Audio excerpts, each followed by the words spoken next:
If you're looking to buy your first camera, a nice beginner's camera, a nice budget camera, or just a solid camera overall, this might be the one for you.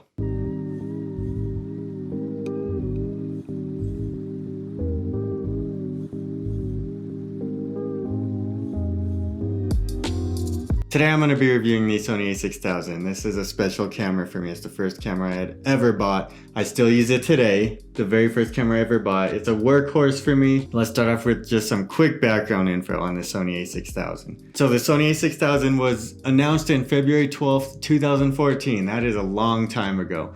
Still a great camera though. It's an MILC camera, which means mirrorless interchangeable lens camera. It's the more compact, streamlined version of a DSLR camera. As the name suggests, there is no mirror inside of this camera, meaning it can be much smaller than those chunky DSLR cameras. The Sony a6000 and beyond was created to replace the Sony NEX line, and it was Sony's best-selling camera and could possibly, depending on what numbers you look at, it could possibly be considered the best-selling camera ever. It continued to become a better camera through firmware updates all the way up to 2019, but as of recording today, 2021, the Sony a6000 has been discontinued. You're going to be finding clearance prices of this item. And this is a solid camera even today in 2021. This is a 24.3 megapixel sensor. It's an APS-C sensor, so not a full frame sensor.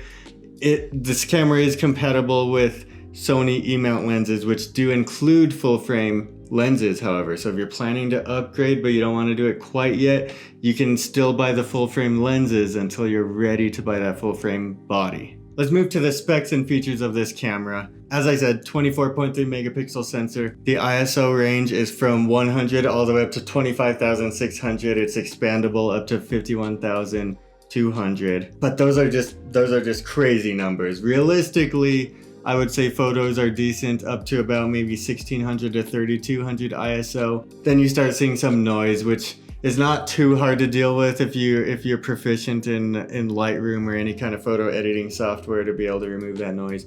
But straight out of the camera, you start seeing noise around 1600 to 3200 ISO. This goes for photo and video. It has a built-in flash. It has a built-in flash. Look at that little guy. I've never used it. I think I've only ever used this one time in my life. I've had this camera for about 5 years. It's good with the kit lens, but any lens longer than that, you risk the lens actually blocking the flash, and then you get this weird curved shadow in your shots. So it's just better to just not shoot with the flash. They don't even make these Sony A6 whatever cameras with the flash anymore, just because it's not really worth it. The electronic viewfinder has 1.4 million dots. What that means or how that compares, I have absolutely no idea. It works. You can look through it and see what you need to see. It's on a 0.39 inch screen in there. You're not actually seeing through the camera because it's not a DSLR. So this is just a little mini TV screen inside that you can see what the camera sees. The main screen has 922,000 dots. Again, no idea what this means. It looks good to me. It's an OLED screen. It's 3 inches across. It's not a touch screen. Most of the Sony Alpha line, I think this is the Alpha line, the a6000, a61, all the way up to a66, they all have touch screens. I think this is the only one that does not have a touch screen.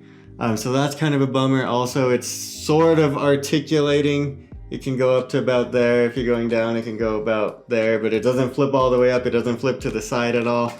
Not super helpful, but it's better than a camera that has their lens just plastered on and can't move at all. Also, there's no IBIS. IBIS is an acronym for in-body image stabilization. So if you have a little bit of camera shake, the sensor inside will actually shift to compensate for that, to make your shot a little more steady.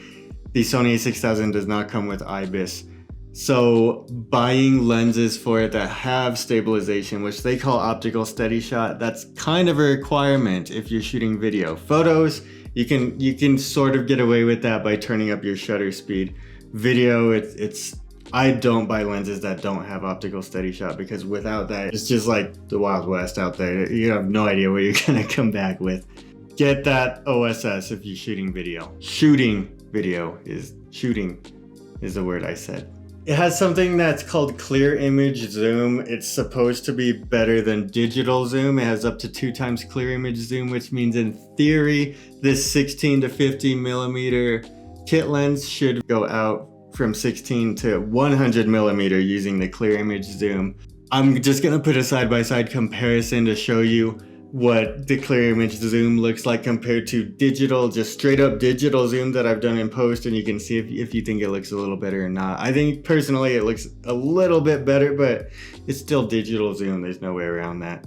You don't get added bokeh to it or anything like that like you would with a true 100 millimeter lens. Let's talk about stills. So this is an APS-C sensor. It can shoot in RAW format, which is extremely helpful. If you've never shot in RAW format before, RAW format is, so when you get your photo back, usually in like a point and shoot camera, some cell phones, depending on what cell phone you have, I don't think Apple can shoot in pro mode, but certain cell phones now can shoot RAW photos as well. If you get your photo back in JPEG, that means the RAW image came into your camera. The camera computer decided what tweaks it needed to make this photo look better, and then it spits out the JPEG at you with some edits that you have no say in. The computer just says, these are the edits that we think that it needs. We're gonna do these edits. You have no say in these edits. And 90% of the time it's right, but sometimes you just wanna be able to control everything. That's where RAW photos come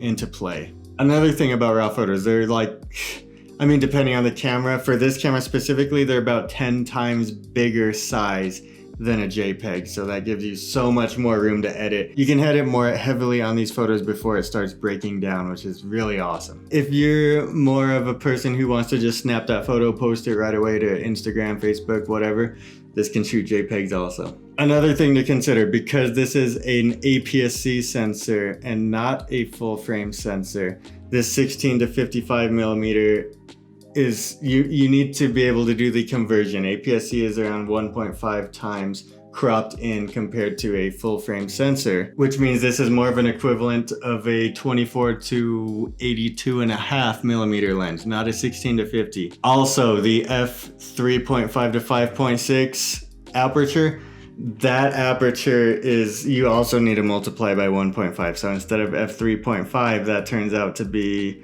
f like 4.75.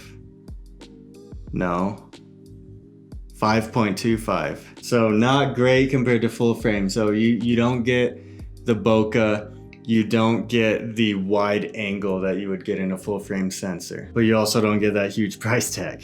As someone who usually shoots more run and gun style photography and videography, I prefer APS-C, honestly. I've had the chance to go full frame. I've tested out some full frame and they're nice, but I do prefer APS-C sensor cameras. And I'm gonna tell you why. A shallower depth of field, more bokeh, more background blur is something that people cite when they are listing the reasons why they got a full frame over an APS-C sensor. And those look great.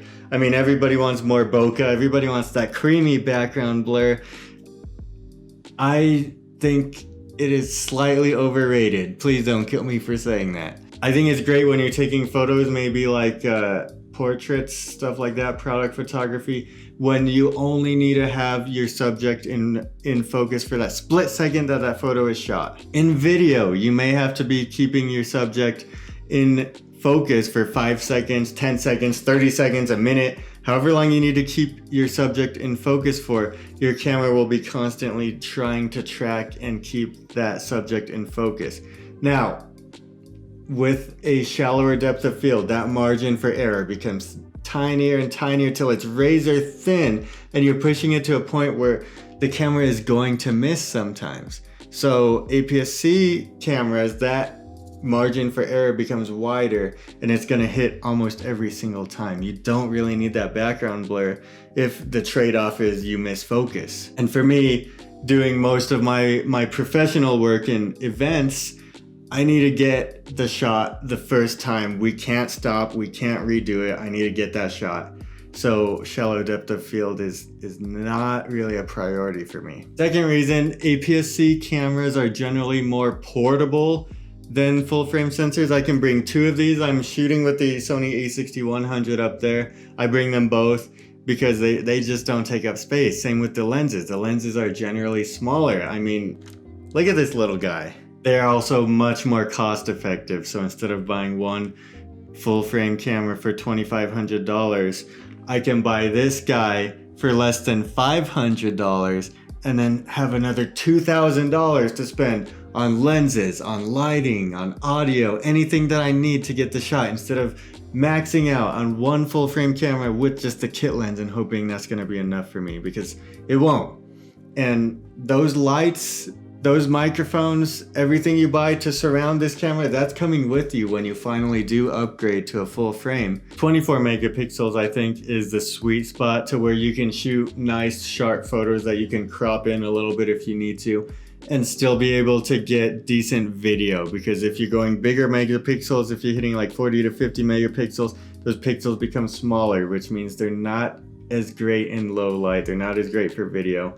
Where if you look at like the Sony a7S, that's only 12 megapixels, and you're like, wow, that 12 megapixels, that sounds much worse. But the pixels are huge. So they're much better in low light, they're much better for video. So you don't want, for me, 24 megapixels is that nice middle ground to where you're not getting to like 50 megapixels where it's just strictly focused on photos, but the 12 might not be quite sharp enough in your photos to be able to crop in, although it's great for video. 24, I think 24 is the nice middle ground to where it's a nice hybrid camera. You can shoot photos and videos pretty well with this. For the autofocus, there is 179 contrast detection points, and also 25 of those being phase detection points. I got that backwards. When it was released in 2014, it was touted as the fastest autofocus camera that you could buy, and that could have very well been true, because even today, 2021, this is a fast autofocusing camera. If you're getting to shallow lenses like a f1.8 portrait lens, once in a while you might miss focus, especially if it's lower light, but besides that, I mean, the success rate is pretty much automatic. I use autofocus all the time, unless I'm shooting something that's like a time lapse or something that's not really going to move around and I need to lock in the focus. I'll use autofocus every time. I trust it 100%. It also, speaking of manual focus, has focus peaking and focus zoom, which really helps you dial in that focus to pinpoint levels. Continuous shooting, that is also a strength of this camera, considering that the autofocus is so good. It can shoot 11 frames per second, full resolution raw photos, and that speed matched with this great autofocus, it makes it a really good choice for event photography, sports photography, any kind of action shots. Really, this is a great budget camera for those. This camera does have multiple scene selection modes that you can go to. It has automatic mode, obviously. It has intelligent auto and superior auto. I don't know if intelligent auto is the better one or superior auto. I don't use them. They seem kind of gimmicky to me. I spend my whole time, I either spend it in manual mode, shutter priority, or aperture priority. One mode though that is an exception is the sweep panorama. I love that, and it saves me so much time to where I don't need to actually manually shoot these photos and then stitch them together in Photoshop, which I mean, it's not terrible to do. I just, for some reason, just don't want to take the time to do it. So the sweep panorama mode, it is only in JPEG. There's no RAW version of it, but it's great. I love it. Use it all the time. Exposure bracketing, another great feature. It can shoot anywhere from 3 to 5 photos for your bracket, and it can go from 1/3, 2/3, or a full stop in between photos. And the continuous shutter speed, again, 11 frames per second. It takes that 11 frames per second shutter speed and does it for these brackets. So even if you're shooting something that's moving a little bit, all right, so this is a YouTube channel. Let's finally talk video. You can shoot 1080p at 60 frames per second, 30 frames per second, 24 frames per second, but one thing that might be a deal breaker for you on this camera. There's no 4K. I'm sorry, there's no 4K on this camera. So if you absolutely just need that 4K, you're putting your footage up on a big screen, on a TV, even a laptop screen, it doesn't shoot 4K. A little tidbit, if you're shooting video for Instagram, TikTok, those videos are automatically down-resed to 1080p. So if you shoot a 4K video, that's actually being put into compression to get to 1080p, and it will come out a little bit less clear than if you just shot 1080p anyways. So something to think about. Another thing, there's not really slow motion. You can shoot 60 frames per second and then drop that to like 50% speed or 40% speed if you're shooting at 24 frames per second. Also, no picture profiles. That's a huge downer if you're really wanting to shoot. Have full control. So picture profiles to video are raw photos to JPEGs. Like if you want full control over the quality and the color of the video, you need picture profiles. This doesn't have it. It just kind of has a JPEG equivalent of just standard. And I mean, you can still sort of mess with the colors, but it doesn't compare to a camera that really actually does have picture profiles. And again, the autofocus is just so great. That's one of the saving graces of the video, that the autofocus is just spot on. And a little trick I've learned to do with racking focus is using manual focus to get a little bit out of focus. When you toggle to the autofocus, then it'll automatically grab focus again, and that's a super easy way, just like a one button press to get a nice rack focus. It's like completely overused in all of my videos. I just love it. So the focus is great is what I'm trying to say here. It also has like options. You can put a zebra mode, you can put focus peaking on if you're trying to like manually get the correct exposure and focus while you're taking the shot. I'm not at that level. I don't think this camera was made for someone who's at that level. So if you are at that level, I don't know. This is not, I mean, it has those things, but I don't think it was. For video, it has automatic mode, it has shutter priority, it has aperture priority and full manual, just like with photos. I don't recommend this camera for low light. It's an APS-C sensor. You need something bigger. It's not even close to something like the A7S. And I don't think it was made to compete with that camera. I mean, this is a fraction of the cost, but I shoot primarily outdoors with great light, tons of light. I mean, even right now I have tons of light. So for photos, you can turn the shutter speed down to gather in more light. For videos, I mean, if you're trying to shoot slow motion, the slowest you can turn that is 1/60th of a second. If you're just trying to get a passable looking video, 1/24th of a second is as slow as you can possibly slow it down. And a lot of times that's not enough to be able to gather in enough light for this camera. The lone bright spot though are just faster lenses. I have a 50mm f1.8, that's great in low light.